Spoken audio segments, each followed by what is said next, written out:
മാധ്യമപ്രവർത്തകരെ ആക്രമിച്ച് തെലുങ്ക് നടനായ മോഹൻ ബാബു തന്നെ വിളിച്ച വാർത്താ സമ്മേളനത്തിനിടെയാണ് ഇഷ്ടപ്പെടാത്ത ചോദ്യം ചോദിച്ച മാധ്യമപ്രവർത്തകനെ മൈക്ക് പിടിച്ചു വാങ്ങി തല്ലിയത്.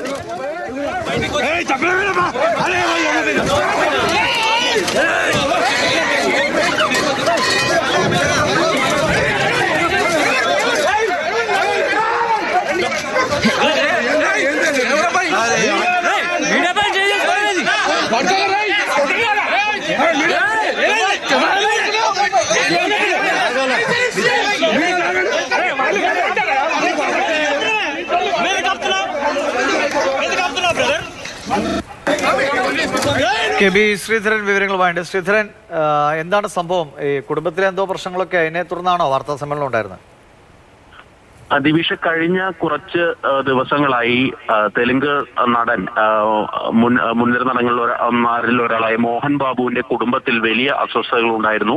മോഹൻ ബാബുവും ഇളയ മകൻ മഞ്ജു മനോജും തമ്മിൽ വലിയ പ്രശ്നങ്ങളുണ്ടായി. കഴിഞ്ഞ ദിവസം മഞ്ജു മനോജ് മോഹൻ ബാബുവിന്റെ വീട്ടിലേക്ക് കയറി ഗുണ്ടകളെ ഉപയോഗിച്ച് ആക്രമിച്ചു എന്നൊക്കെ പരാതി പോലീസിലുണ്ടായിരുന്നു.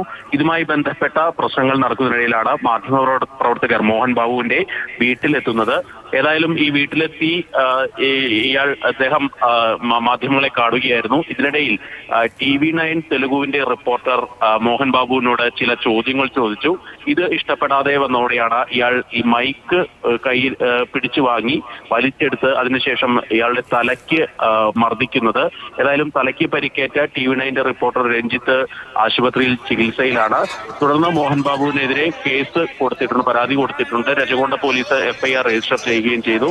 ഇതുകൂടാതെ രജകൊണ്ട കമ്മീഷണർ ഇന്ന് രാവിലെ 10:30 മോഹൻ ബാബുവിനോട് ഹാജരാവാനും ആവശ്യപ്പെട്ടു. കെ.ബി. ശ്രീധരനാണ് വിവരങ്ങൾ നൽകിയത്.